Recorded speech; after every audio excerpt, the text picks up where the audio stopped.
নমস্কার বন্ধুরা, আমার চ্যানেলে তোমাদের সকলকে স্বাগতম। তো আমি আজকে পনির পোস্তর একটা রেসিপি তোমাদের সাথে শেয়ার করতে চলে এসেছি।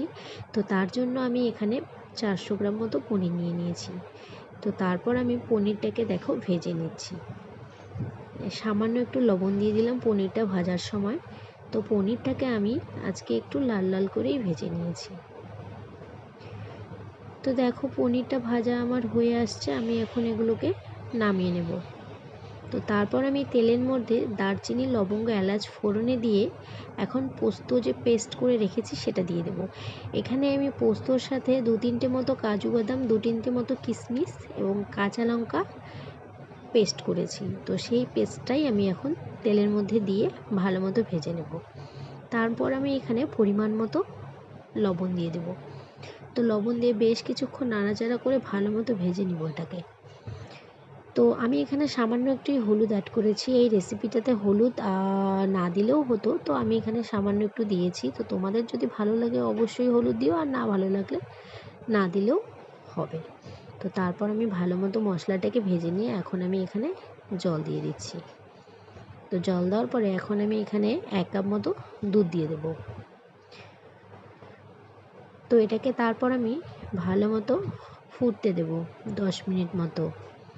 তো যখন এটা আমার ফুটে আসবে তখন আমি ভেজে রাখা পনিরগুলো দিয়ে দেব।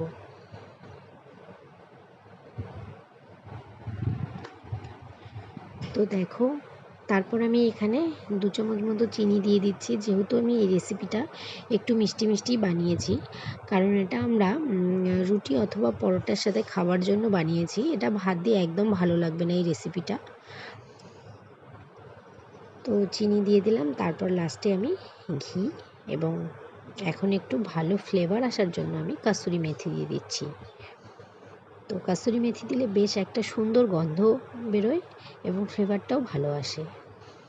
তো তারপর 2-3 মিনিট মতো জাল করে আমি এটাকে নামিয়ে নেব। তো দেখো আমার রেসিপিটা তৈরি হয়ে আসছে।